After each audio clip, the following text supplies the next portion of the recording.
Okay. Okay, we're good. Should be good.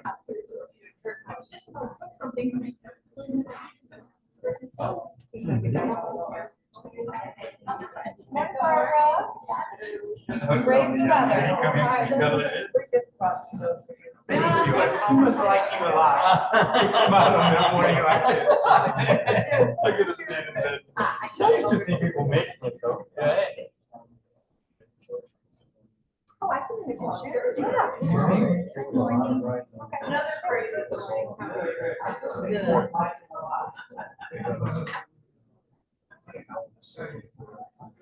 Probably know by now, right? Everybody's on here. I've been here, yes. Yep. This is the Iceland over here. Make sure I got the right one. Oh yeah, I'm sitting in out of it. Yeah.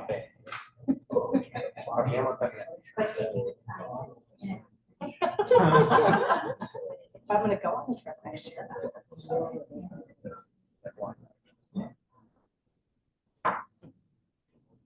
Exactly.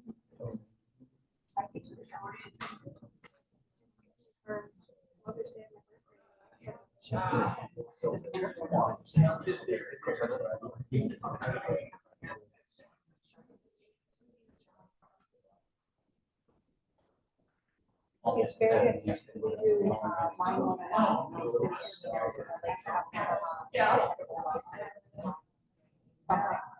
and we just did a class on cats, and the cat from Chile was by far my favorite.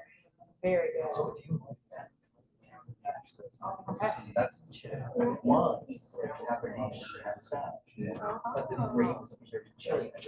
Yeah. Wow. the other best value I think Spanish.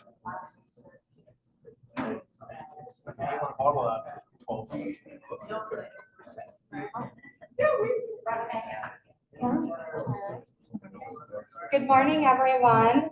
Thank you all for coming out and braving the weather. We're going to get started with our preview on Iceland. Patrick Twomey is here with us today to enlighten you on the region. Thanks, Heather.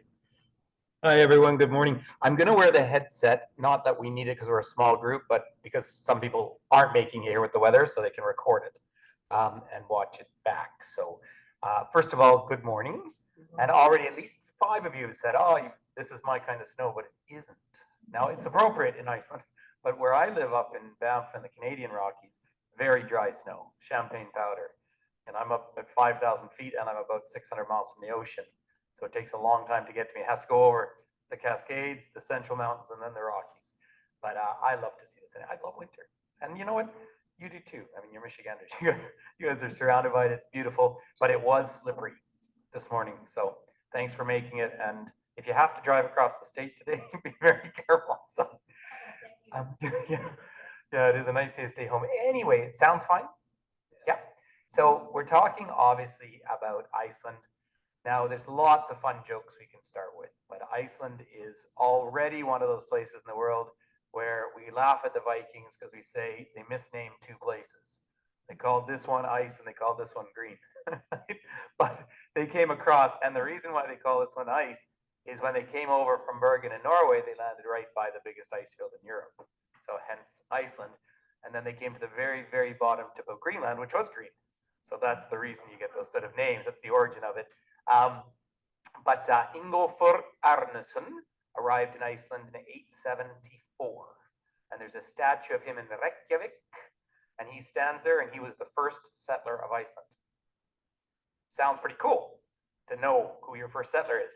Except Saint Brendan from Ireland traveled up to Iceland, so we think, probably in the 500s. And because his description of the trip seems to be correct. However, he said there were people there when he arrived there. So we don't know, but it's interesting to talk about that. Oh, hi, hey, you made it. Congrats. Welcome home. Come here, give us a cuddle. Yeah. So anyway, that's okay. You only missed the winning lotto numbers for tomorrow, but I can't repeat them. So, but I'm glad you made it here. So here, let's just give you a second to settle in. I just want to, I don't know if I'm going to need it today, but I like to dig out the pointer. Makes me feel very sort of authoritarian. My father went to Irish Catholic school where they used to, you know, whack them. Yeah. So we were just saying, so obviously we're talking about this country of Iceland. I wanted to really get into the geology to start, but just a little bit about the settlement. So St. Brendan from Ireland, and St. Brendan from Ireland, that whole period, some of you who traveled to Ireland with me last year, and again, we're recording all of this, so I'm sure some people will be watching. Thanks for staying home safer. But you may have read that book, How the Irish Saved Civilization. And that is as the Roman Empire all broke down and collapsed in on itself, the last literate place in Europe was actually monasteries in Ireland. And so that monastic period was extremely important. And that's where all that beautiful art, like the Book of Kells, come from, which is really the Holy Bible, but it's all written by the monks. That's where the Irish writing style. I mention all of that because this part of the world, for a couple of centuries, was really the center of learning. And then by the 700s, the 8th century, the population starts to boom up here. So the Angles and the Saxons are living over here in Denmark. The Vikings are all up here, and their population booms and they start to go out. We always think of the Vikings as marauders, you know, going out and pillaging and so forth. And it's not that they didn't do that, but really they were looking at a place to farm. And so they come across, they establish every city in Ireland, even though people have been living in Ireland for hundreds of years, but all of them, like when we say Dublin, so in Irish it should be Baile Clout, but they call it Dublin, which was Blackpool, and it's because the Vikings had those shallow boats with square sails, but also the oars, and they could go up the rivers. And so every city in Ireland, and then of course famously Jorvik, which is York in England, was their capital. York is worth talking about all the time, because York is where Emperor Constantine was crowned, Constantinople. You forget that it wasn't in Rome, he was all the way up here. So as the Vikings come out and they settle around, of course, into Normandy, and I talked about this the other day, so Cannes, and you actually have a Viking route. So Normandy, where the beaches are, the beaches from World War II, they then invade England in 1066, so that's how we speak an English language, is really the fusion of those languages. But they also go and they dot along these places. And when I say, now right there, just that tiny little dot, those are the Faroes Islands. They are under the Danish crown, but they're a semi-independent autonomous place. Just stunningly, strikingly beautiful. Basically, the line of the Highlands of Scotland here, right? Just the little inlet in Scotland, that's where Inverness is. Western Scotland is Celtic. Basically, they were Irish who came up around. Eastern Scotland is Doric, and that is really Viking as well. So the Viking world, you can kind of put it about here. And the Viking world goes all the way up here. But I say right there, they went all the way down to what is Spain and everything. So Viking migrations, but that's because they came out of beautiful Bergen. And I know Shelley was in Bergen last year and you had good weather, which is lovely because it rains a lot. Gorgeous place. But as beautiful as the Norwegian coast is, it's not a great place to survive in the winter. Yes, though. The Vikings really start coming out about the 700s. That's where their population starts to boom. And those migrations go on for about 300 years. But like I say, when we talk about the element of Iceland, right in Reykjavik, they've got this statue of a gentleman standing right there, Ingolfur Arnason, and they say first settler. They literally come over on a boat and they're like, okay, we're going to live here. So it's a pretty cool thing to be able to track your history. So Icelandic as a language is really Old Norse, Old Norwegian. There's big debates in Norway amongst Norwegians that nobody else debates, but whether there's two languages spoken in Norway or one. And really, an older version of Norse and a younger version of Norse. But the oldest Nordic language spoken is Icelandic, or the purest. And when I say the purest, what do you think the population of Iceland is? Or really, yeah, it's an independent country. What do you think? It's 1,150,000. Let's split the difference. We'll say 374,000. So, yep, small population. 374. Yeah, I always said 300,000. There's actually been quite a lot of immigration into Iceland. We'll get into that maybe a little further along, but there is no discernible accent difference anywhere in the country. Not that you speak Icelandic, but everyone speaks the exact same way. Icelanders are studied all the time because they're one of, it is argued they're the only true nation state in the world. And when I say a nation state, the United States is not a nation, it's a country, right? Because you think how diverse it is. Right? I mean, you know, here, if Michigan were independent, even its diversity. But these guys are all Icelandic. They all speak Icelandic. They all have their roots right back to the same people who came over here for hundreds of years. And they have a perfect natural borders. So that's why they call it a true nation state. But they've actually sold some of their genetic history because they're fabulous people to study. And I'll bounce around a little bit just because they're such interesting subjects. But you're all familiar with SAD, seasonal affective disorder, you know, and you, I know, have very gray winters here. Extremely low suicide rate in Iceland. Extremely high in Finland, in Hungary, in northern places. Iceland virtually has no problems with that. Why? So these are all great questions. People do PhDs on this, so you know, don't take my word for it necessarily. But a couple of theories. One is that the people who were going to off themselves did it, and they left the gene pool. Another one, so that could, you know, make some sense. Another thing is they eat a huge amount of fish, and when you have breakfast in Iceland, you'll always see cod liver oil up there, and your shot of cod liver oil in the morning. Could be that, but it's one of those great questions.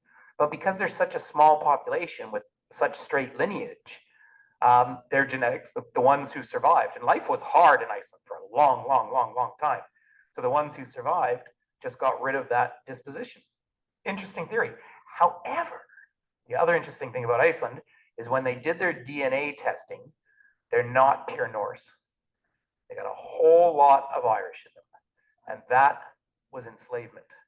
They would go and raid Ireland and take people as slaves. And clearly, they didn't just do slave things. They clearly did a bit of mixing. So there is some genetics from there. So, you know, that's a little taste. Just carrying on a little bit though, as the Vikings come over and establish all of these islands, like, have you heard of Orkney? Yeah. So Orkney, off the top of Scotland, has some of the oldest archaeological sites in all of Europe. Now, does that mean people started coming into here first and then going down to Europe? Probably not. It's more that they were isolated enough, they were preserved. Right? So they have standing stones that are 12,000 years old up there, like much older than Stonehenge and that sort of thing. But Orkney and Kirkwall, the capital, was actually part of the Norse kingdom until eventually it became a borough of Scotland, hence Edinburgh, places like that. So that was Viking. And then up here in Shetland, that is Scotland still. That's the very top of the United Kingdom. But I mean, when you're Haraldswick, you know, these are all old Bray. Those are all old Norse names. They just had a festival up there at the end of January, which is kind of when the days start to get a little longer. And they march down the streets, and it's a Viking festival. So that, you know, and there's Faroes way up there. And then you get up to Iceland itself. And then, of course, the Vikings kept going, as we all know. And the Vikings went over and settled at the very bottom tip of Greenland for about 300 years. And they also came all the way down here and settled right there at the top of Newfoundland, Lanso Meadows. And here down the coast of North America, down through the Maritimes and into New England, again and again and again, Viking relics are found. So clearly they traveled enormously. I mean, they're, you know, incredibly impressive people that way. I cannot imagine how many who were actually lost at sea. And we know this because in Oslo and Stockholm and Copenhagen, the museums all have the big Viking ships that they keep finding in mud, right? Because they sunk. They say around the island of Newfoundland, there are 10,000 shipwrecks. Yeah, historically being a mariner was a pretty risky job. And these people, of course, had to travel with very, very distinct seasonality because it all froze up. Yes, I wonder, where did they get the wood for the ships from? oh, lovely question. Yes, and in fact, one of the great jokes in Iceland is, what do you do if you get lost in an Icelandic forest? stand up because the bushes are all about this high. So, but Sweden and Norway were treated. Yeah. They built the ships in Sweden. That's an excellent question. And when you see the old houses in Iceland themselves, the roofs are turf because they didn't have enough wood. Yep. So really fascinating. And there was clearly some wood at the very bottom of Greenland. The population there, the Vikings who lived there, died off, ceased to be in the 1300s. That's what we call the mini ice age. And Europe got colder for that for quite a number of years. That's why, like, Britain previous to that would have had vineyards and everything, but there was food insecurity in Europe for about 75 years. People didn't have enough to eat. And that's basically, it wiped out the Vikings because the Vikings were farmers. They would have fished, of course, but they were fundamentally farmers. And so over here in Greenland, the Inuit, who you would have called Eskimos, but the Inuit would have, their population boomed during that period because they ate seals, right? Yep. And do you know, just a side note, you know, if you go out dancing, you go to a disco, right? In the UK, they call it nightclubs. So they say you went out clubbing. And one time I was in Manchester and these two nice young ladies said to me, "Oh, would you like to come out clubbing tonight? You're from Canada." And I said, "Oh, you have seals?"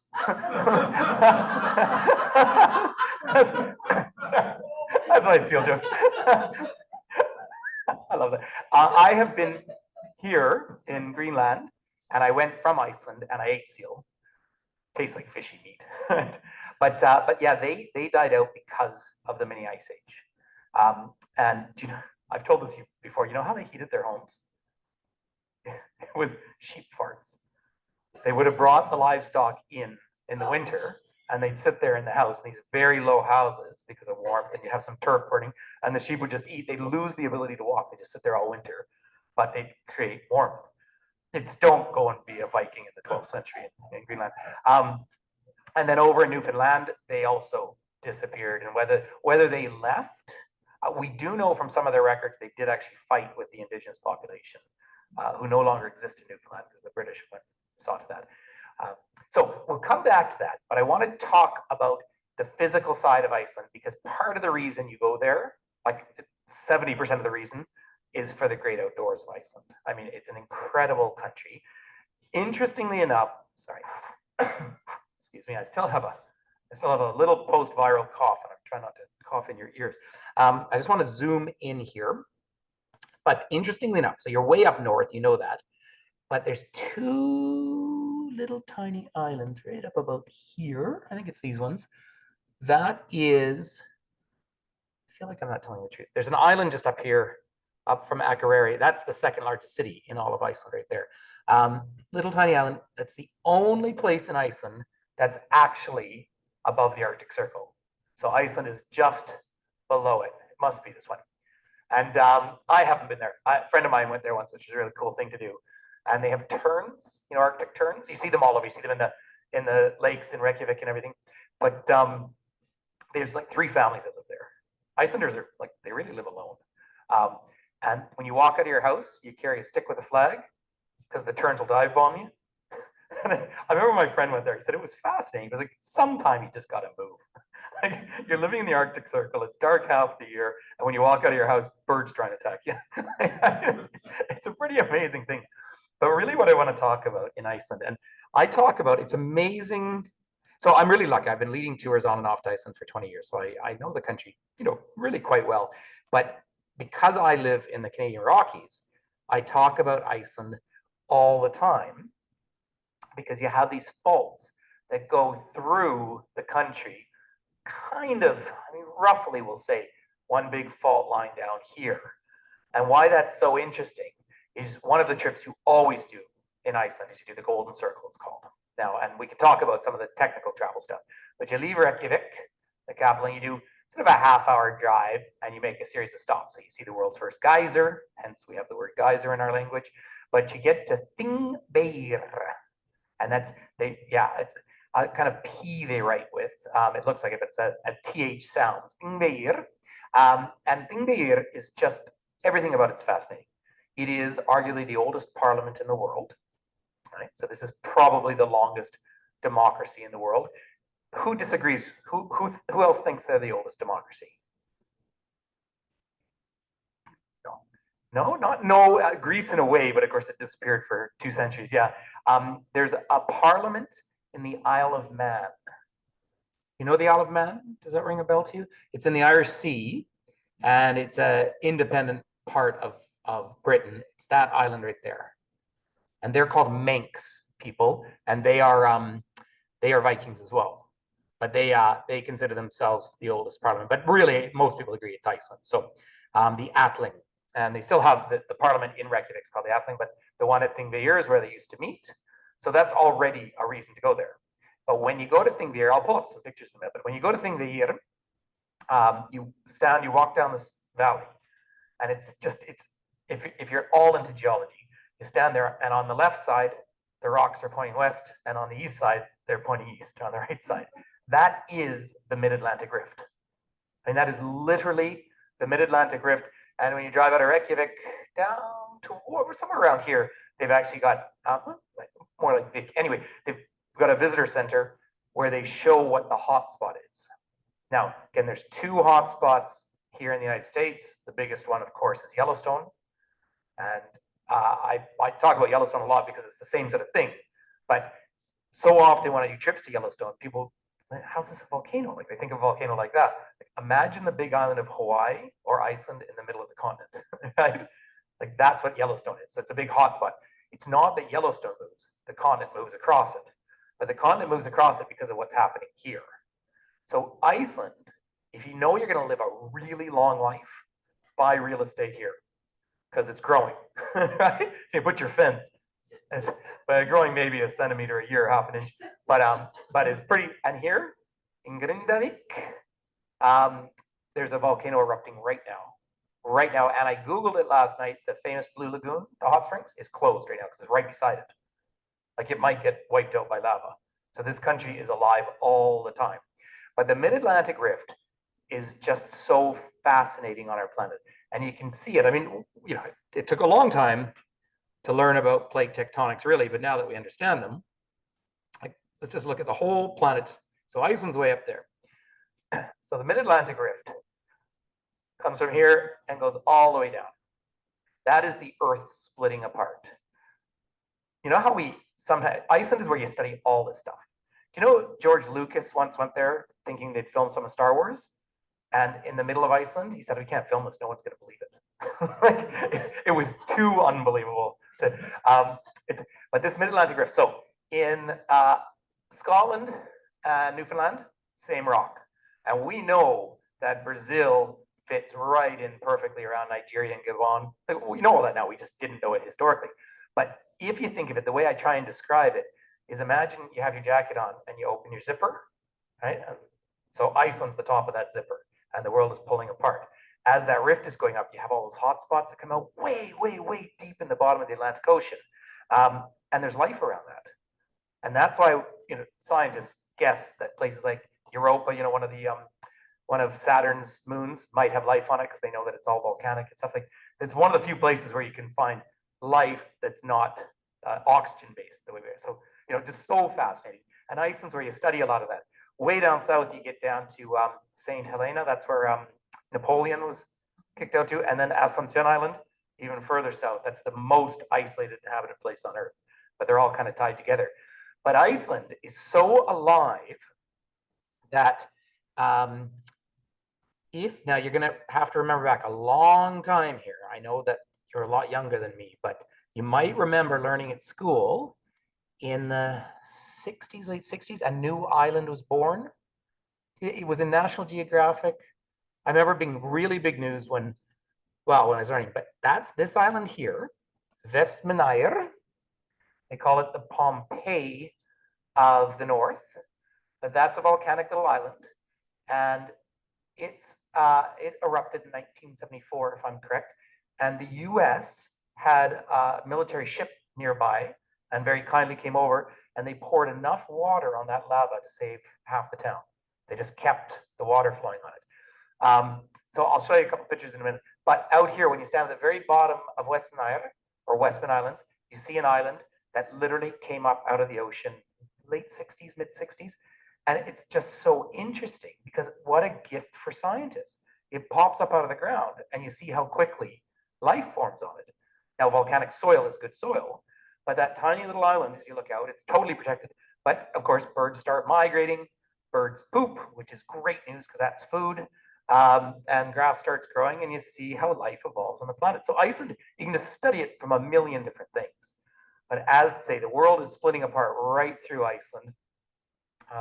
You know, we talk so much in this day and age, tragically, about fake news and AI and all this.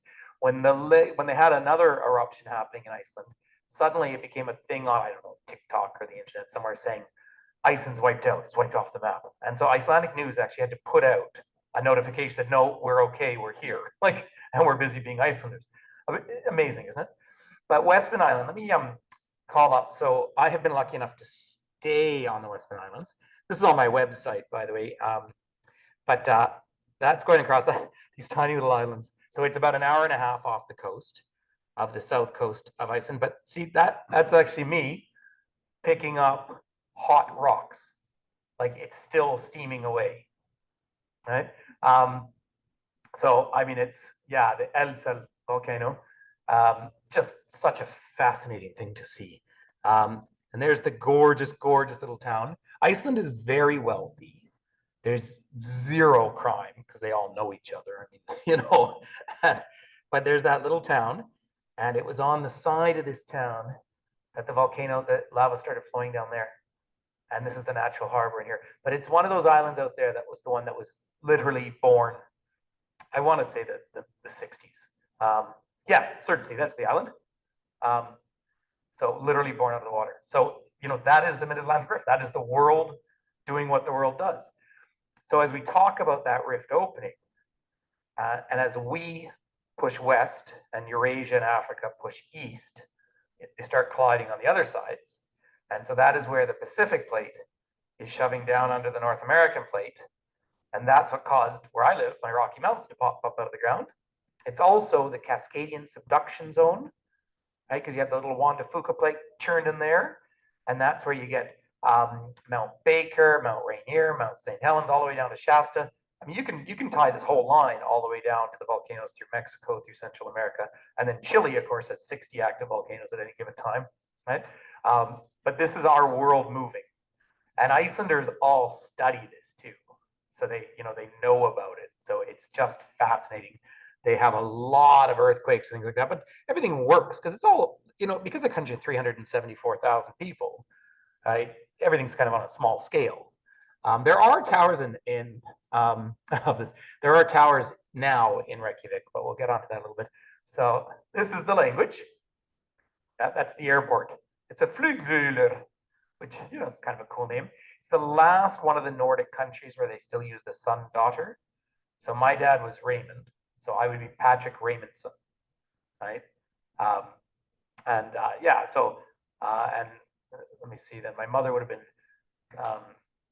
Catherine. What was her father's name? John Sinclair. John's daughter. Yeah, with a double T. So you actually see those names. And so they list you in the phone books. Not that we use phone books anymore, but by first names.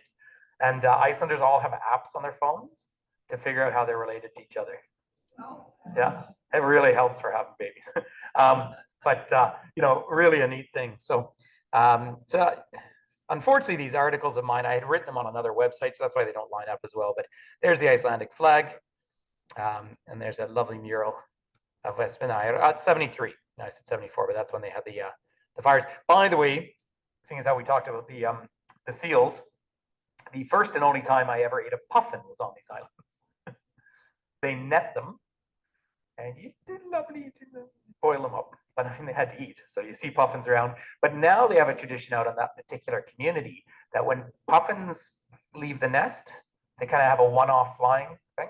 And because the lights of town, sometimes they fly the wrong way. So the people go out at night and grab them and throw them off the cliff so they can fly, like, you know. And when you see puffins out on the water, have you ever seen puffins? Obviously, they're so pretty, you know, the ones with the lovely, colorful beaks when they're on the cliffs. But in the water, they skim across the top.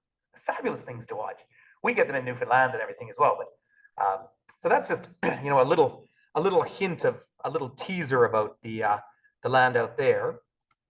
But this was, yeah, I guess it was 2018 was the last time I ran a tour there. So sorry, I do handstands everywhere. It's just my son.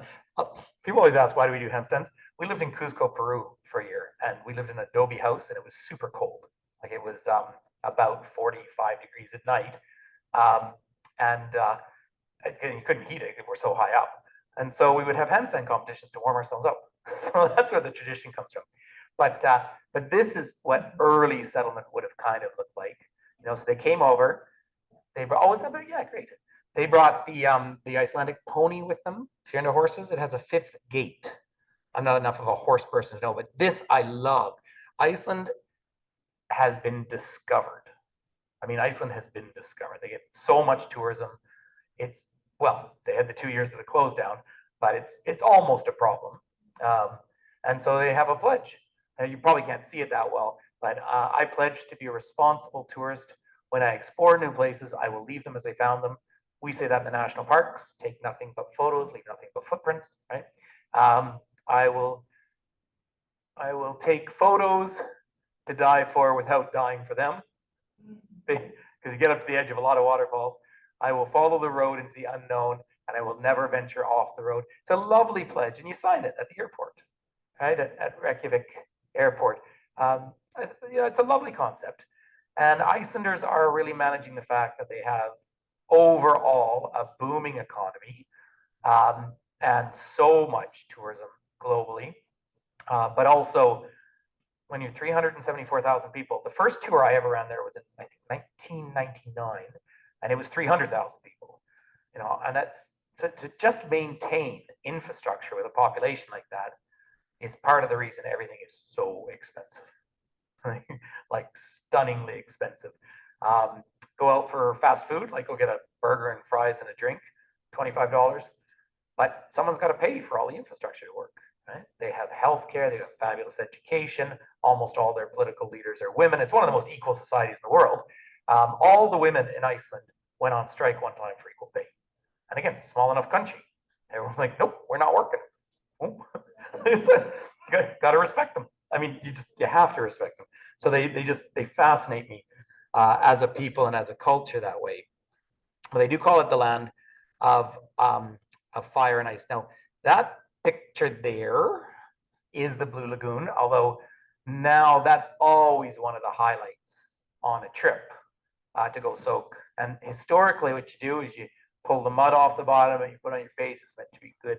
And then you swim up to the bar and have a beer, which is a little less good, but it's fun. But say that whole area right now is under evacuation. So we'll see. There's the statue I was telling you about, the first settler. And so we'll just come back to that settlement a little bit, and then we can climb into some of the geology as well, because it's just so fascinating. But when I do talk about the geology, I'm happy to describe it, but keep in mind, people do PhDs in that, and I give you an overview of it. But the whole thing is alive and moving. But when the settlers came over, it was way more conservative back in those days. That I love this. You can get this app for your phone, My Altitude, and it gives you a data box on it. It's a free app. And so it tells you the latitude, the longitude, the elevation. And I am about, I think I was, just not like clear enough, but I think I was a degree and a half off the Arctic Circle there, right? So that's one of the peninsulas north of Reykjavik. And it's just a famous picture you see. Waterfalls everywhere. When the settlers came over, it would have been a very small population. They will tell you stories of what old-fashioned, and they actually were already converted. So they're Christians by the time they came over there. So they weren't following necessarily Old Norse beliefs. But Icelanders do, so they tell you statistically, they do believe in trolls. Right?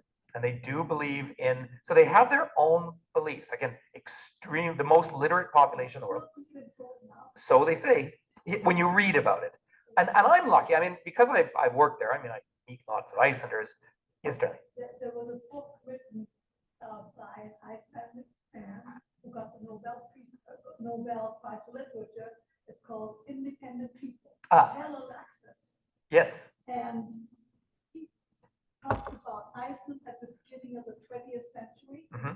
And it seemed very, very primitive. And they believe the trolls back then. The change. So absolutely. So the change in Iceland Well, we'll just draw that line. That's a really good point. Are you Icelandic background? A lot. Where are you from? Where's your background? German. Are you German? Yeah. Because I can hear a little bit of accent. So historically, by the way, the second largest Icelandic town is Gimli, Manitoba, near Winnipeg. That's where Crown Royal comes from. Icelanders make it. Because a lot of them emigrated at that time. But yes, so the Icelanders go over and were very isolated from Norway or anywhere else because they used the wood from their boats to build their houses. They didn't have a lot of trees, and they lived on tiny populations, but really quite precarious living. They would have done some farming and mostly fishing, right? And so their economy for most of the kind of slightly more modern times, if you get up into the 1900s, is basically they fished and they could sell their fish. But it was so isolated until once again, the Americans built a runway. And that's kind of World War II stuff, right? I mean, so many of these places, it's interesting. Last year I did a talk about Easter Island, if you might remember. And Easter Island was like in the Stone Age until suddenly it wasn't. But the Americans built a landing strip there in case the space shuttle had to come down in the middle of the Pacific Ocean, and suddenly Easter Island is accessible. So once you suddenly got an airport in Iceland, then it starts to modernize and change the world enormously. So it would be amazing to know about Icelandic society before that, but we do know it because they all have their history written down. And they are called the sagas, the Icelandic sagas. Iceland is the most literate and the most literary country in the world. Something like 1 in 3 Icelanders has written a book. Now, it would be a pretty small market to sell your book into, but you spend a lot of time alone in isolated houses in a very dark winter. What do you do at night? You know what they don't do at night in the dark, cold days? Drink. And I'll tell you about that as well. It's a very interesting thing. It is really snowing. A person's backpack is already covered in snow. So the Icelanders from those very early days would have been extremely hardworking. They would have been hardy, strong people because you're basically living in the Arctic. And it's quite a low country. There's not high elevation, which means this kind of weather moves across you, right? Reykjavik, which is about half the population, is really quite cloudy, smoky bay, it actually means. And the south coast is extremely rainy. And then way over on the other side, Hoften is one town that actually loses light for 3 months a year. So they have a big festival. But I mention all of this because they become a very hardy, independent people.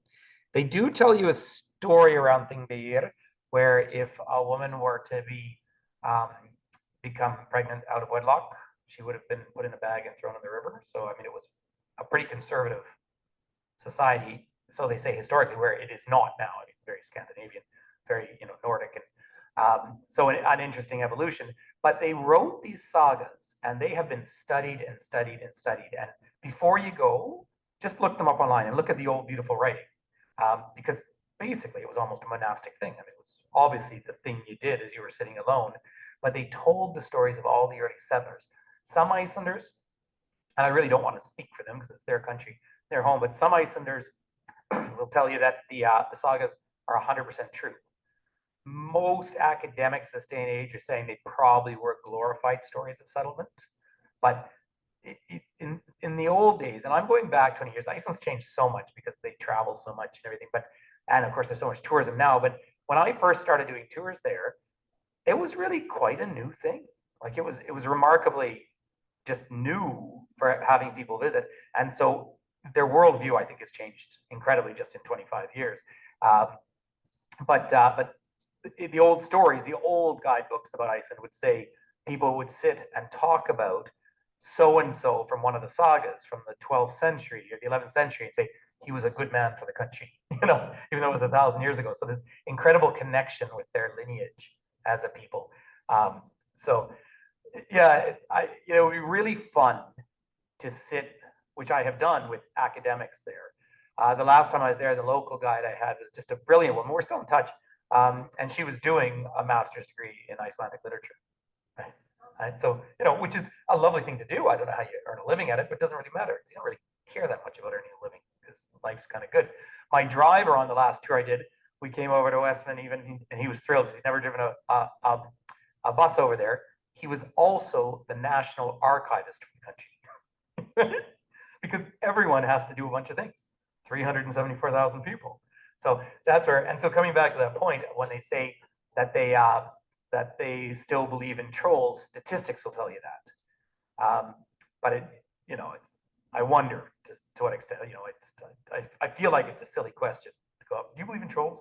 It's either kind of, well, it's just like, you're not going to necessarily walk up to people in a room and say, do you believe in God? Like it's however your story is. But they do have this deep connection to their land and to their history.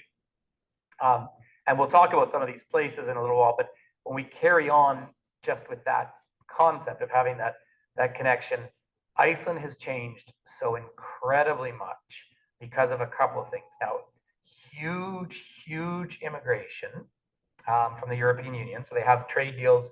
They're not officially in the European Union, so they still have their own currency, the Icelandic kroner. And they're almost digital now. You can live without paper money there. You can just tap for everything.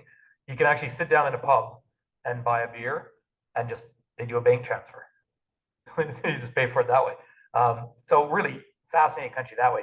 But when they began embracing that sort of modern technology, remember Iceland really was the linchpin behind the 2008 financial collapse?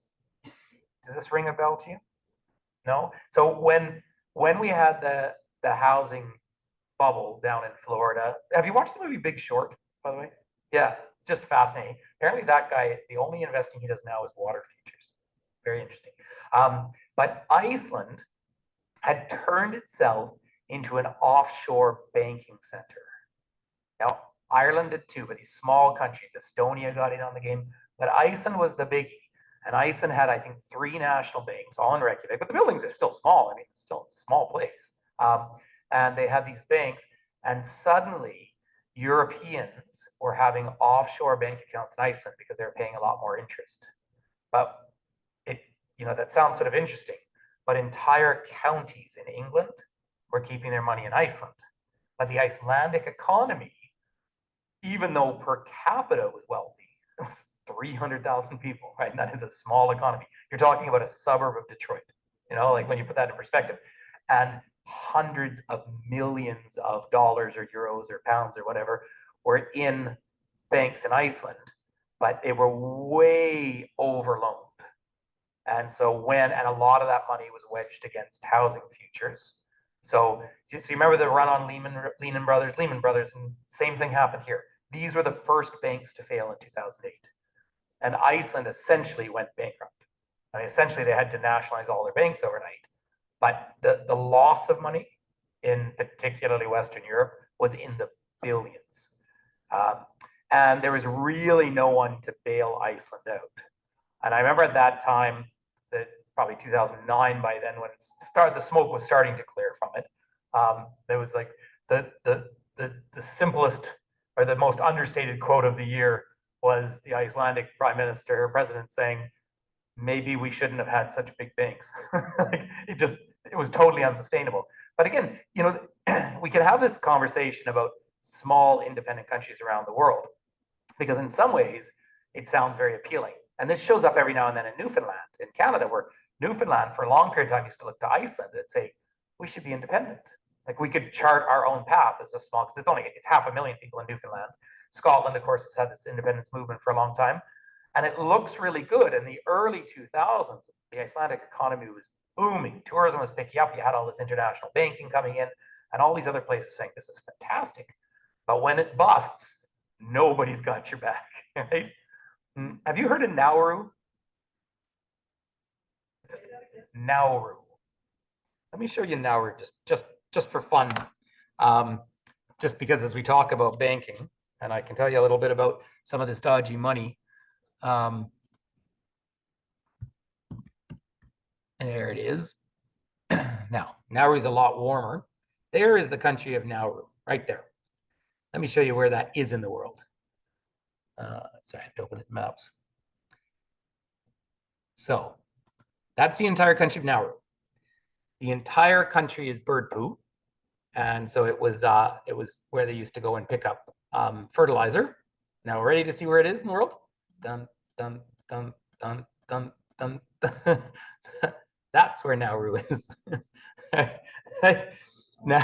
Out there. It is just out there. So now we're the closest country is Kiribati to it, and that's going to disappear because of global warming. The water's swallowing it up. So where Nauru really lives is in Melbourne, Australia, the 9,000 people, but it is an independent country. Nauru has two things going on in its economy.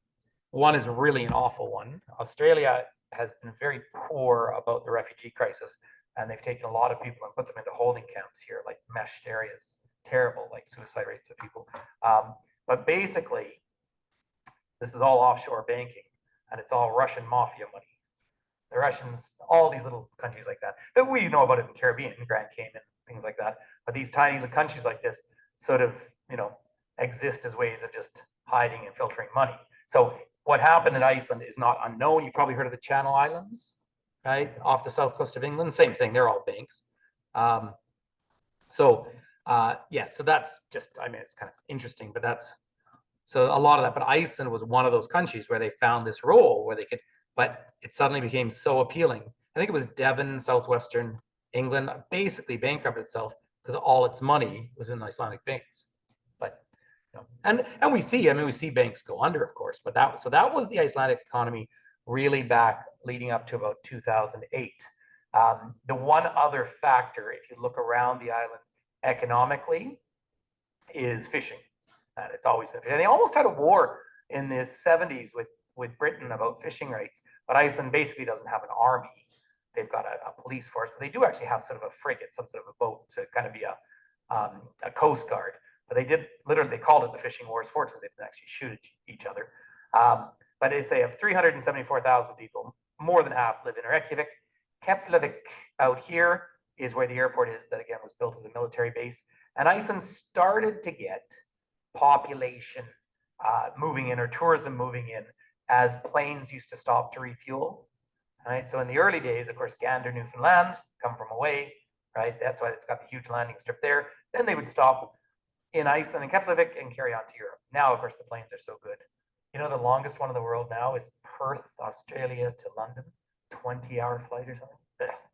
But it is amazing how much the world is shrinking. So the first time I ever flew to Europe, not the first time, but when I was still in my backpacking days and I'd buy the absolute cheapest fare, there was a cheap airline in Canada called Canada 3000, and you would stop in, that was my first time in Iceland. I want to say about 92 or something, but landed there, spent the day, and then carried on to London. So, that drove some of the economy. They have their own airline, Iceland Air, which is surprisingly excellent, by the way. And now they offer all sorts of deals to Europe. It's not a long flight from the States. It's obviously a lot closer, but from London, Paris, everything, it's only a few hours. So Iceland's actually quite accessible. So you have this infrastructure around here, but you have people who come in. Then you have the fishing, and a lot of the people, so Akureyri up there, these are big fish plants for exporting fish. And a lot of the workers, though, come from Eastern Europe now. And this is one challenge that is happening with Iceland, that there's a genuine fear they're going to lose their language, because it's quite a hard language to learn. And nobody else in the world studies Icelandic, obviously, because it's, you're not going to get lost somewhere in the world and use Icelandic. And so many of the foreign workers who come in just function in English. And I would think I'm a linguist. I love languages, and I think it's sad anyway. But that is actually a cultural factor that's happening. So in a very short period of time, by World War II, planes start landing here. Icelandic ladies met nice American men and left the island.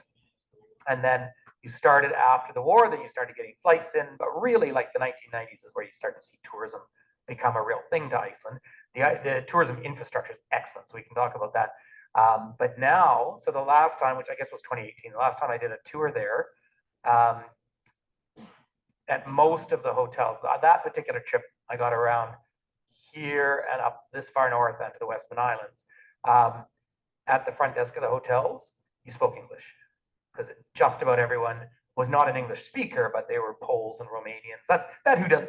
Honestly, in Western Europe now, your workforce is Eastern European. Like there's 250,000 Poles in Ireland. There's nearly 1 million in Britain, although a lot of them are leaving now. And there's not enough Icelanders to do all those jobs because there's so much demand. But it's just kind of a reality where my local Icelandic guide, and she was younger. She just would walk up to the front desk and only speak English to them.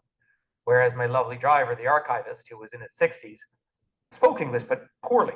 Like, we actually had to look for words. So you see the generational change.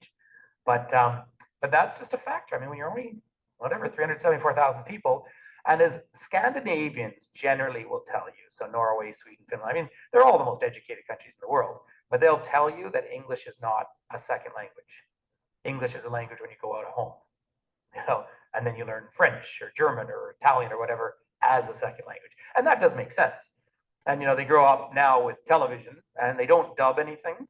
So they have subtitles. So that's another reason why they tend to learn the language really quickly, right? And you go down to South America, they're terrible at learning English because everything that's foreign gets dubbed into Spanish. So that's just a factor of modern life. I really hope that Iceland doesn't. The 2 years of pandemic were probably in a way culturally quite good for them. But again, my government up in Canada, I think personally was just excellent through the pandemic. Anyone who couldn't work got $2,000 a month. It's very expensive where I live, so but little Iceland would have tried to subsidize people as well, but you're just not that big an economy. But they closed the borders, and I don't think they had a very big problem at all with COVID, and people live pretty isolated lives. But Reykjavik has also changed. Really fantastic. I want to actually go back because it became very famous. It was here in Iceland that Bobby, the chess player, Bobby Fischer. Yeah, remember that was the match where he won. That was in Iceland here, and they have a monument to it. And then Iceland has often been used back in the Cold War as a place to meet. So there's monuments around town of the Soviets meeting.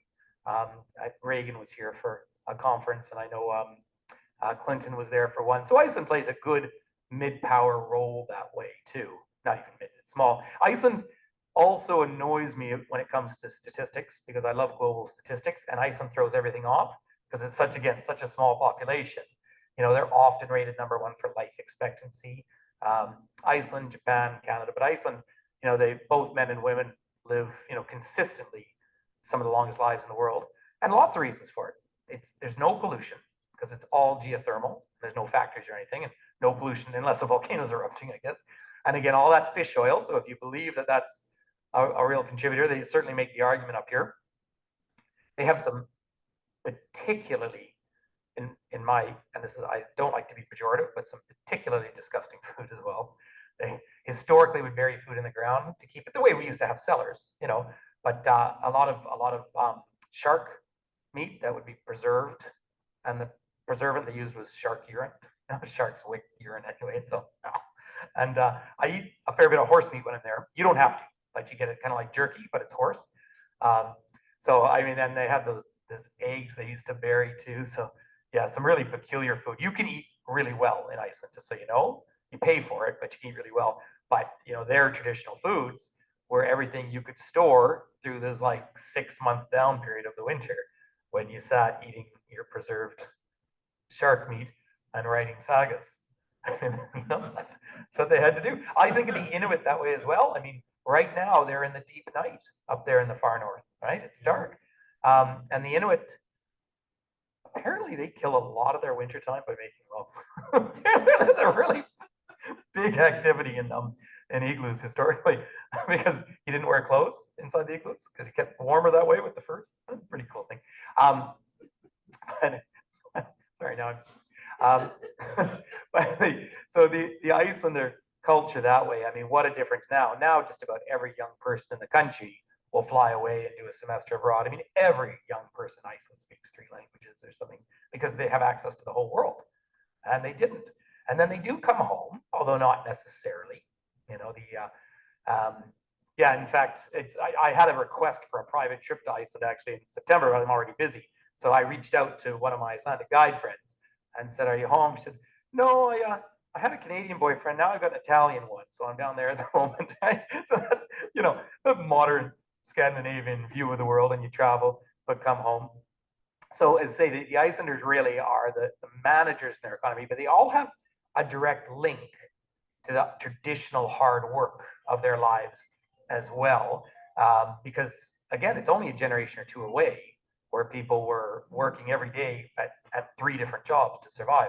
And we talk about 3 different jobs. One thing you do from Reykjavik is you go out whale watching. The water can be pretty rough around there, just so you know. I mean, they're good big boats, but I mean, in the North Atlantic, I mean, famously the roughest seas. But they still have whaling. It's actually Iceland and Norway still have whaling, and it's countries that are generally very, very respected, considered great for human rights and everything. The one thing they still do, and they feel they need to take whales. I think that's probably a conversation to have with them. So you have whaling, but a lot of those sort of vessels that would be a whaling vessel could then be used for whale watching during tourist season. So they kind of switch over usage. They have golf courses down here too, by the way, if you like to golf. But look at the big middle of Iceland, right? These are all volcanoes. And you remember the that famous volcano, 2010 when it erupted? Remember when all the flights had to stop? Yeah, is that 2010? Sometime around then, doesn't sound, yeah. That was under one of these ice fields. That's why it put so much debris into the air, because not only was it erupting, it was throwing up the glacier. And incidentally, I know some people were saying, it's silly, we should be able to fly. I wouldn't have gotten in a plane. I mean, volcanic ash into engines. Like, I really believe engineers. You know, I am not an engineer, and I respect them so much. So it's always active, it's always moving, and people study this stuff. And so the rest of the world can think, oh, volcanoes are erupting in Iceland, it's terrible. The Icelanders are so excited with one erupts because they all know except for the ones happening now right here in Grindavik. For the most part, they're not close to their cities, right? But this, you get a sense, this peninsula, when you land down in here in Keflavik, like I say, super nice little airport, you come down, before I forget, I'm gonna give you one pointer when you arrive. Shelley, this is a great one to write down. When you arrive, there's duty free that you can do on arrival. Buy as much as you can. Snacks, everything, because like I say, everything's so expensive. So the Icelanders will do a weekend away just to come back and buy stuff. So you see them coming out with like flats of beer and everything like that. And I can't remember what they call their local hooch, but it's kind of like a schnapps, but it is, and it's whatever their local thing is. I found it was better for taking paint off the wall than drinking. But yeah, I buy the bags of nuts and things just because snacks and everything are so expensive and there's not a lot of shops. So it's really a good trick at the airport just to load up on anything like that you think you might want. But then I did say to you earlier, and I'm going to come back to it, that what they don't do is sit around at night and drink. So another thing that we study, and it's of course a real issue, as we all know, in northern communities, and not just northern, but isolated communities can have terrible problems with addiction, right? So drinking, drugs, whatever. And we know it, of course, in the far Canadian north. I never like to generalize about it because it's often Southerners, Southern white people telling the Indigenous people what they're doing wrong, but some communities have much higher rates. And Iceland, going up through the 1950s, started to have a lot of those problems as well. The country was getting a bit wealthier. It only became independent in 1944. We'll talk about that in a minute, but they were finding that they were getting all of these issues of drinking, particularly long dark winter, and then the social problems that come along with that. So what Iceland did, it was one of those earlier countries to make this choice, and you see this over Norway too, where they taxed booze just to make incredibly expensive, but all that money went into sporting infrastructure. And so they built fabulous sporting infrastructure. I think they've only had one Olympic medal ever, but again, tiny population, but fabulous. In every one of these towns, what do you think their biggest sporting activity is? Curling? No, that's a good guess. It's not ice skating. No, I'm sure there's lots of it, but it's swimming because the whole country's geothermal. It's all volcanoes. So you have the famous Blue Lagoon, but right in Reykjavik, they have an Olympic-sized swimming pool, and around it, they have so many different hot tubs that go up to temperatures that I just can't get into, and steam rooms. And so in the middle of the dark winter, after school or after work, rather than going to the bar or sitting at home drinking, you go out to the pool for 2.5 hours. And you go, what a fabulous thing. But like, I've stayed a couple of times in this town here. Want to try and pronounce it with me? Kirkjubøkluster. And you go out there. I think you'll be going there on your trip because you go out there to do the day trip to the actual Vanjapo, the glacier, which is really neat. So that's why it's even though it's a tiny town, like 300 people, it's a common one on the routes that you go to. Vic rains every day, by the way. But you go down there, and I remember the first time I stayed there, nice little simple hotels. The hotels are great. They're not fancy, but everything's clean, everything's simple, but just nice. But then you go to the swimming pool, and the front desk, they give you a little ticket to go into the pool, which is probably $3 to go in or something. So that was a really interesting study. And I mentioned a little bit because over in Greenland, they do have some pretty high addictions problems in their isolated communities. And so they look to Iceland as a model for how you keep young people engaged, keep them to stay, and do something else.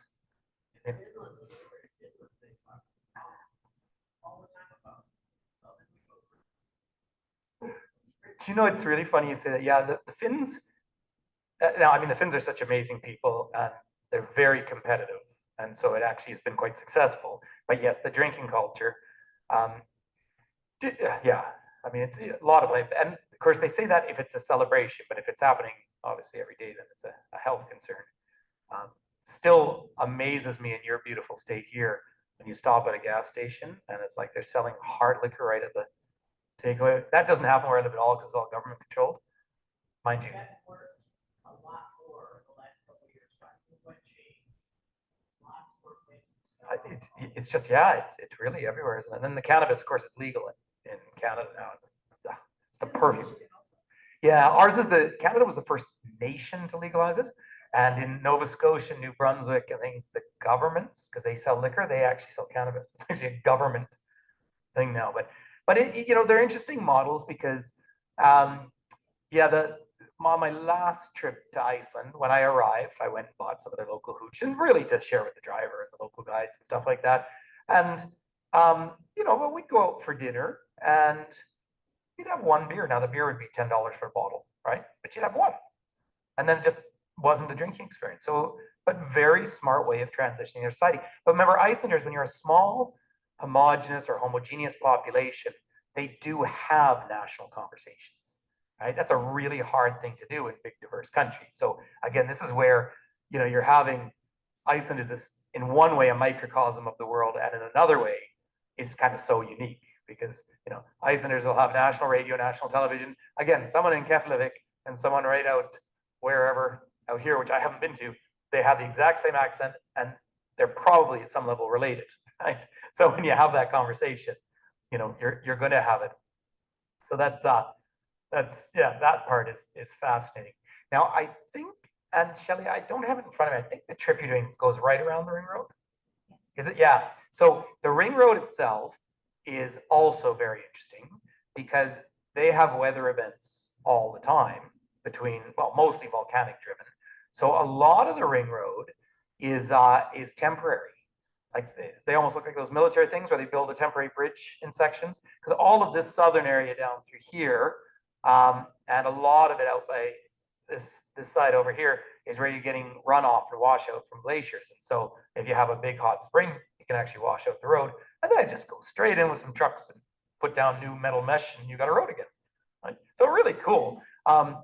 Things are, which I often repeat in Scandinavia, you always think of them as so sort of organized, and they kind of work at their own pace.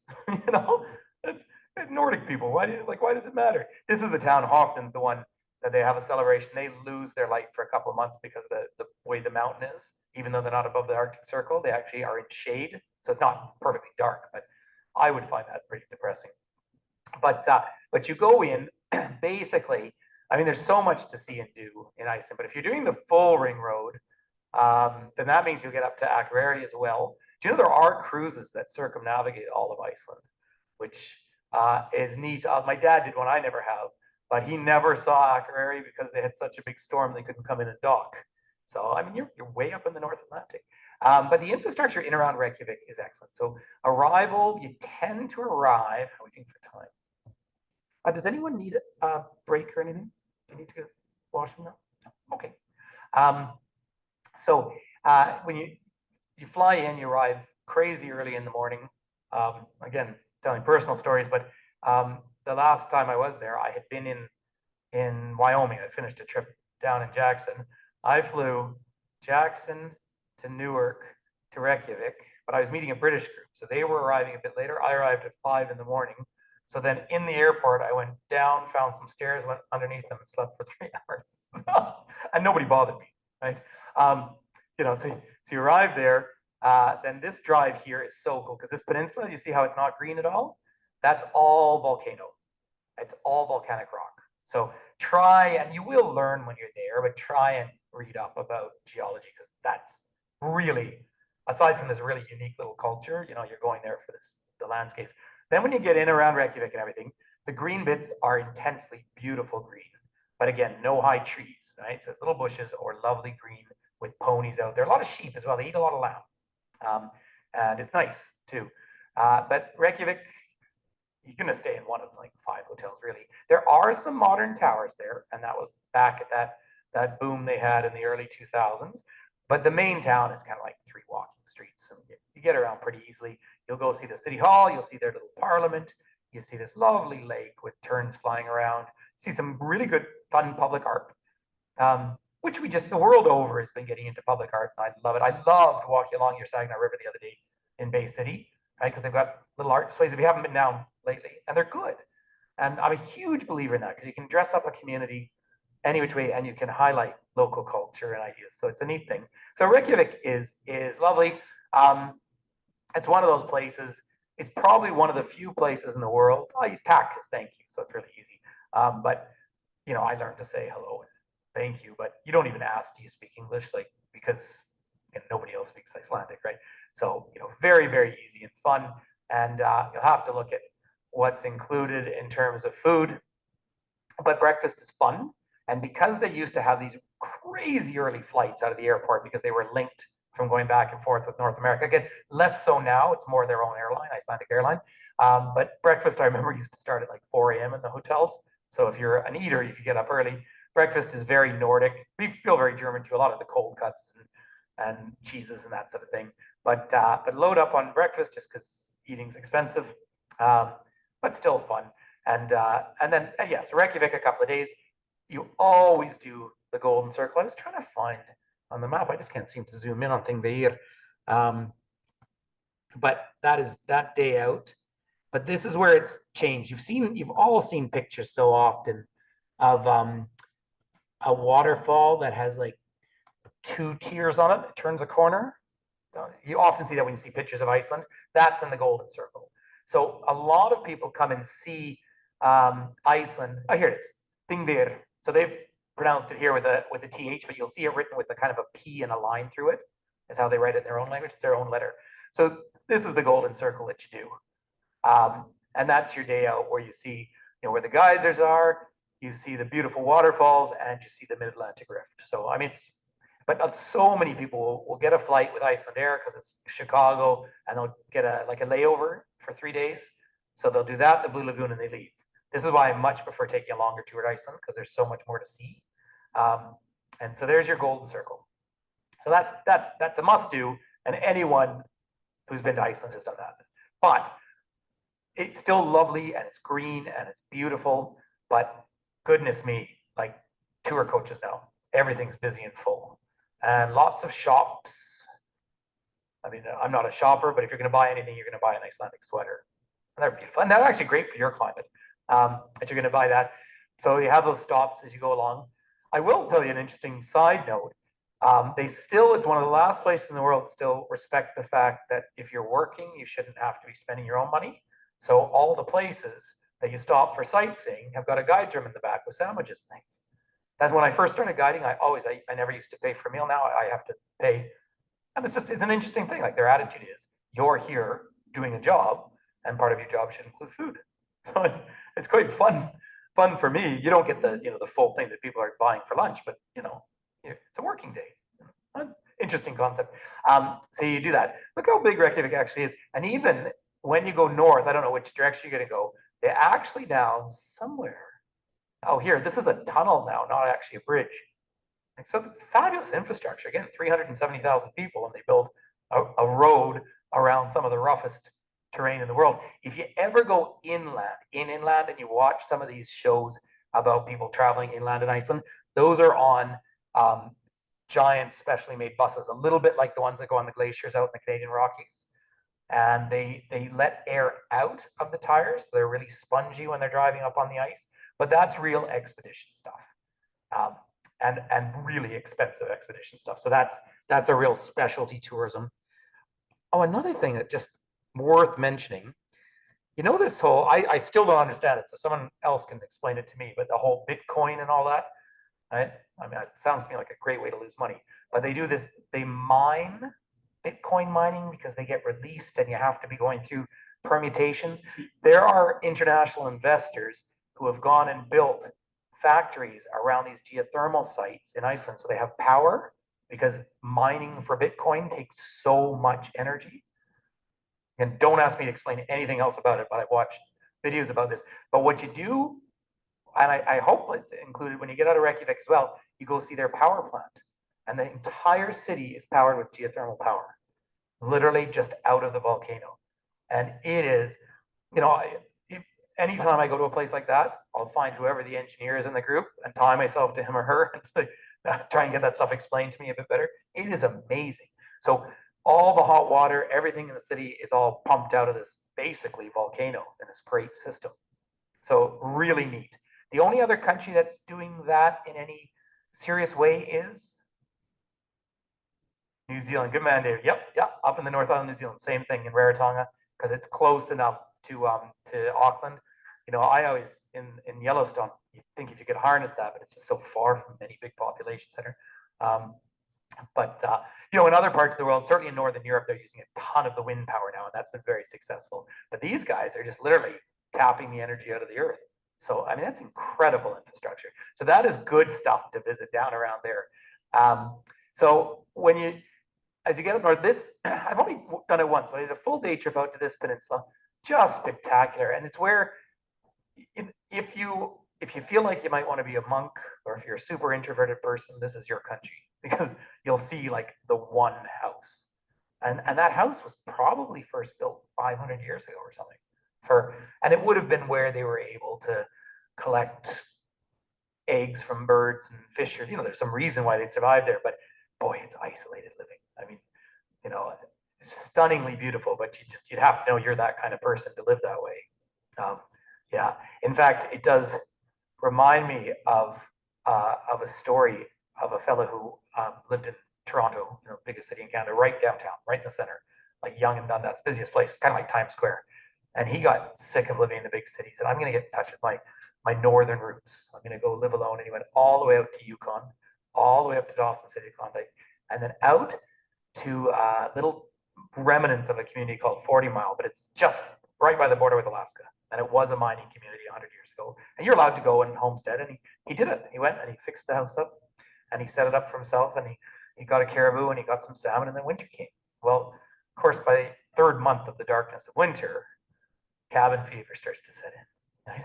And he suddenly was lamenting his decision, but he couldn't get out. Like the rivers weren't running or anything. He couldn't get out. And he said, well, I'm a little bored. And he's out walking, trudging through snow. And he comes around the corner and there's this great big guy with a beard down to here. He says, howdy. He says, hello. He said, I'm your neighbor. What? He said, yeah, I live over in Alaska there. So I saw the smoke from your flu, but I thought I'd give you a few months to settle in. So, thank you. It's really nice to meet you. And then the Alaskan said, I don't know if you're busy or nothing tomorrow, but I'm having a party at my house. I said, would you like to come? He said, really, a party? He said, yeah, I got to warn you, though. It's a real Alaskan party. Said, what do you mean? Oh, he said, lots of drinking, usually some fighting, but if you're lucky, a bit of hanky-panky. And he said, oh, that would be fantastic. He said, can I bring anything? Nah, it's just the two of us.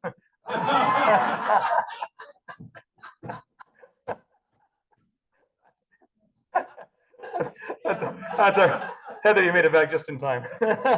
That's our northern story for the day.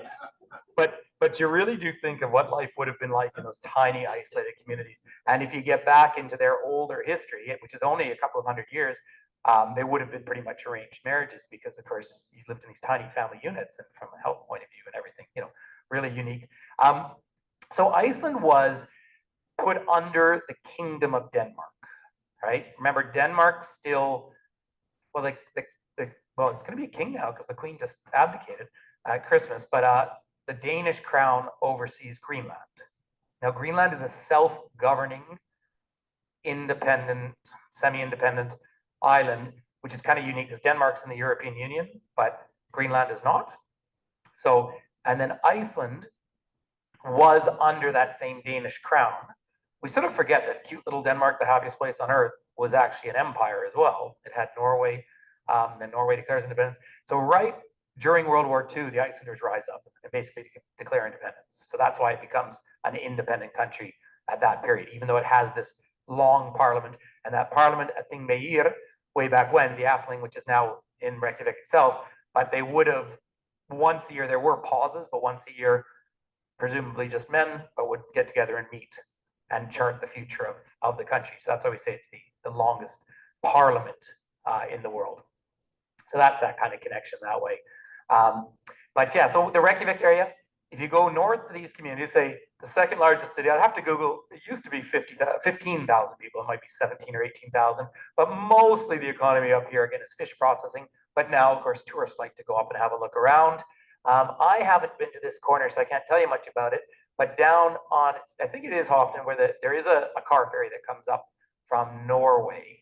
And that's how people can get to Faroes as well. So depending on time of year, people will sail in there and drive their own cars, which is a great idea because renting a vehicle in Iceland is incredibly expensive. It's just not that many cars, right? So all that stuff's expensive. And then you have it every one way or another, whether you're going, one way around to the other. You have these visitor centers down by Vik, and then you get into these ice fields. Now the glaciers are melting, as they are all around the world, at a very fast rate. But they do a boat trip out there, which is lovely because if the weather's good, then you have, of course, the ice which calves off the glacier. It's not as high as some of the ones like you see up in Glacier Bay in Alaska and that sort of thing, but you do get the icebergs floating. So it's, I really don't travel with a good camera anymore because I have the iPhone Pro. But if you're into photography, that's where you play with the ice and just the sheer beauty of it. You also will make a stop at the ice field at the national park where you can walk to the toe of the glacier. So I've been walking to that toe of the glacier since my first trip, I think was 99 to Iceland. It was a 25-minute walk, and now it's a full hour and a half. That's how much it's receded in, like with my own eyes seeing it, right? So interesting to see. But right down through here, regardless of the time of year, count on some rain. If it's not raining, fantastic. But some of the beaches, because they're all volcanic, so you get this wicked, beautiful basalt columns. Do you remember in Ireland, the Giant's Causeway up north? Right, that's the hexagonal shapes as glaciers or as lava cools, and you see that in these big strips in Yellowstone. But out here, it's a very black version, and so it's just really neat to see in black beaches. It's all just gorgeous volcanic environment. So basically, yes, the land, they call it the land of fire and ice. And you can see it. You've got great big glaciers all over the island, and then you have volcanoes popping up. And those two factors are what drive everything that happens in Iceland. And the other feature that you look at all through the country are waterfalls, because basically the inner plateau is melting off to a low edge. So they're not fjords, right? I guess you could argue that that's a fjord up there, but it's more that it's this glacial and lava outflow that kind of plays into really the whole thing of the country. So that's, and yeah, I mean, from a social point of view, everyone's nice, everyone's polite and interesting, great sense of humor if you can manage to hang out with some people. I think Norwegians have a great sense of humor too. It's a very dry humor, so a lot of double meanings and stuff. But just sort of a neat people from that point of view. Just check the time how we're doing here. We're actually blowing through our time very quickly. So let's open it up and have some questions. Yes. Fish. They export fish and technology. Remember, Scandinavia is really the big leader in so much tech. But basically, yes, the traditional Icelandic economy is they gave fish to the world and they bought back everything else. So yeah. But yeah, so fish is the biggie. And then tourism, keep in mind, is the only export industry that happens at home, right? So you bring in the tourist, and that's why Banff exists. William Van Horn, when they were trying to pay for the trains, built the Banff Springs Hotel and said, if I cannot export the scenery, I'll import the tourists. So tourism is a huge factor, but it's pretty easy to get everyone employed when, again, you're 370,000 people running a whole country. I mean, they have got a government, they have a healthcare system, they have a fabulous education system, everything you read about it, very Nordic, They run airports. I mean, before you know it, you're pretty busy. They have a police force. So yeah, but fish is the big thing. And tons of cod. I mean, you're in North Atlantic.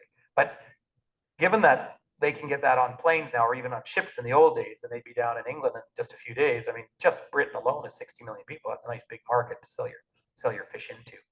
But I can't think of any, well, sweaters. I mean, you'll see that all the stores have the lovely Icelandic clothing. They're all expensive, but they're all made locally. So that's neat. Oh, and unless I'm wrong, I believe there's no McDonald's in the country. It closed. They did have it, and it became a debate about something, and basically it packed up and left. So they have their own version. I'm not a big fast food person, but I once went out in Reykjavik and just got like a burger and fries, and that's what I say, it was $25, but just to try their version. Tastes like a burger and fries. Yeah. Any other questions? What's the average temperature in July? Oh, July is going to be, like I say, always count on some rain, but you're going to get 22 hours of daylight. So do not go to see the Northern Lights in July. There's no Northern Lights, right? The Northern Lights are in the winter because it needs to be dark. But temperature-wise, you're actually in Celsius, you're up in the teens. So you're up in the 60s, It's nice. You're cool, but nice. Yeah. Are they guaranteed to see them in? No, and I love that question. So yeah, I know, I really do love that question. It's people go to Iceland to see the Northern Lights, of course, because you're up there. But Reykjavik means smoky bay or misty bay. Vik's always rainy. Like, you got to pick your battles. If you want to, I love the Northern Lights, of course. Who doesn't, right? But the places to see the Northern Lights on our world are Yellowknife in the Northwest Territories, Yukon to some extent, Jasper, Alberta, north of me, but not quite as good, and Fairbanks, Alaska. That's because that's high desert up there. So you have, the best month is March, and it depends. So I actually have a group coming, a private group. I'm going up to probably up to Yellowknife in March this year. Now, the difference is Yellowknife in March is still like -30, right? So, but it's that cold because snow on the ground, but a clear sky.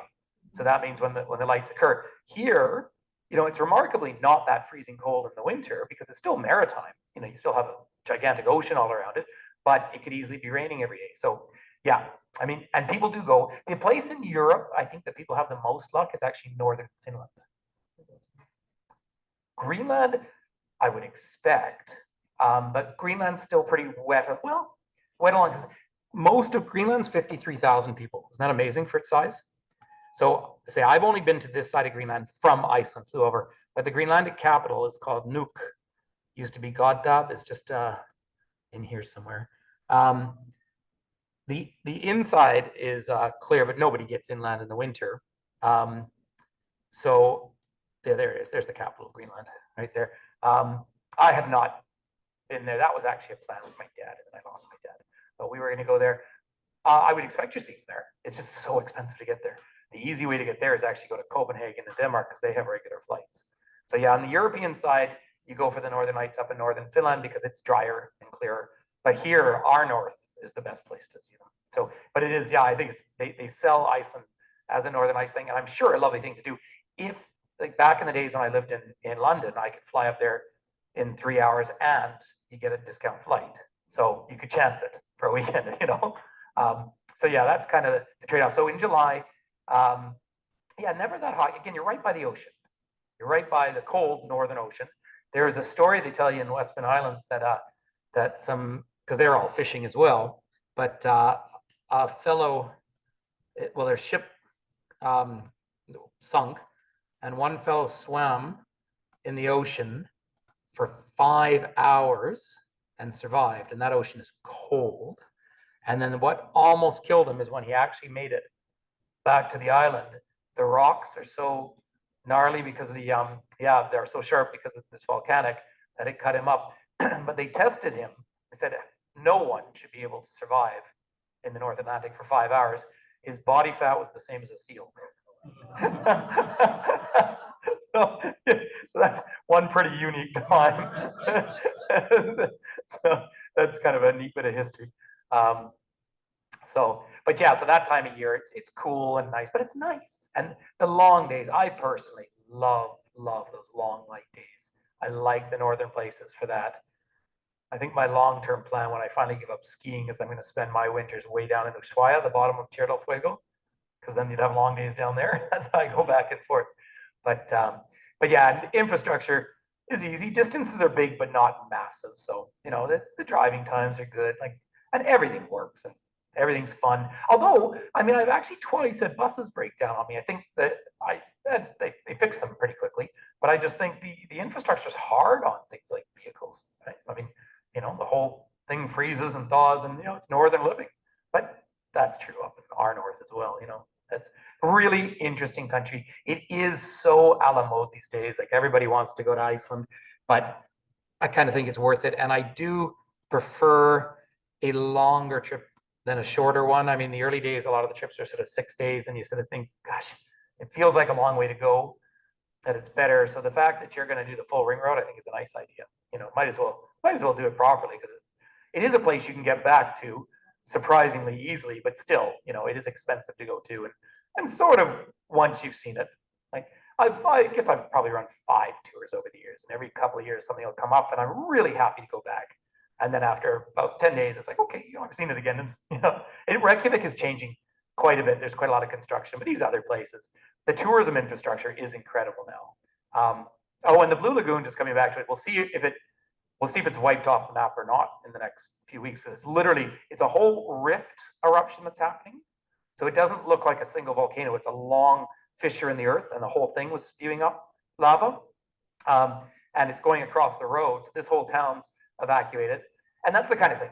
It's not like, you know, when we had all these fights about masks and things, like the Icelandic government comes out and says, that's going to erupt, get ready to evacuate. And everybody's like, okay, we'll get ready to evacuate. And then of course they have family everywhere else. They have somewhere to go stay. So, but we'll see if the Blue Lagoon is wiped out or not. If it isn't, it's very expensive. It's like $100 to go to hot pools. But, and it's busy, because again, a lot of people come in for a flight, they have 4 hours or something as a layover, so they'll just go to that. Still such a neat thing to be in true volcanic water, a deep turquoise. And the mud you don't pull off the bottom anymore, they come around with it, but you put on your face. It's just such a neat thing to do. And they have these weird little watches you put on, but that's your locker. It's, yeah.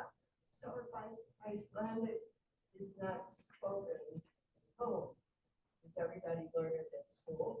Oh, Icelandic is spoken at home still, but it's at all of the foreign workers. And so don't learn Icelandic really. And so if they have kids and they went to school, the immigrants, then they would have to do it in Icelandic. But to me, it just seems that this is just me hypothesizing.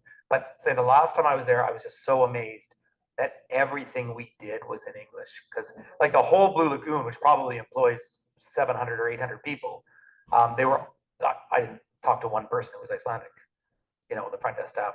And again, the demand for tourism services and those kind of labor and people who clean rooms and all the things you have to do, Iceland just doesn't have the population for it. So, you know, yes, sir. Oh, so you've got the pools in Reykjavik, and then all the little towns have swimming pools. It's just the Blue Lagoon's the famous one where you're in lava fields and everything, but there's swimming pools everywhere. Yeah, yeah. So obviously the blue is closed right now, but they are finding paths located in other areas. Yeah. And they geothermal stuff all over the country. So I love the Blue Lagoon, but say the last time I went, it was just so busy that it did detract. But then, you know, we can all be guilty of, I remember when I was here and no one else was here, but I don't want to be like that. But I did think, wow, this is crazy expensive to go swim in a pool for a day. But yeah, pools in all the towns. I mean, it's a swimming pool culture. You go to work and then you go for a swim. I think it's really neat. And there's a couple in Reykjavik. I just had been to their big one, and it wasn't this last trip. The trip before, I was at a hotel that was right by it. So that's just what I did every day after dinner or whatever. I went, soaked in the pools, and had a great time. And would run into people who were locals who I'd seen at lunch or something. Small population, you know. Yeah, I would bet it would be really fun to climb into the internal culture in such a small society, because reputation must really matter. I mean, when you're a small population, you're all related. If someone's known for being cheap or for lying, everyone's going to know it, right? You think of what isolated communities were like here 100 years ago, same sort of thing. So Iceland's just a very interesting look at how an isolated part of the world is modernized, but also how successful it is as a society. So it's really neat. I think we've just about hit our time, or we have. So I hope that was interesting to you, everyone. Yes, Danny.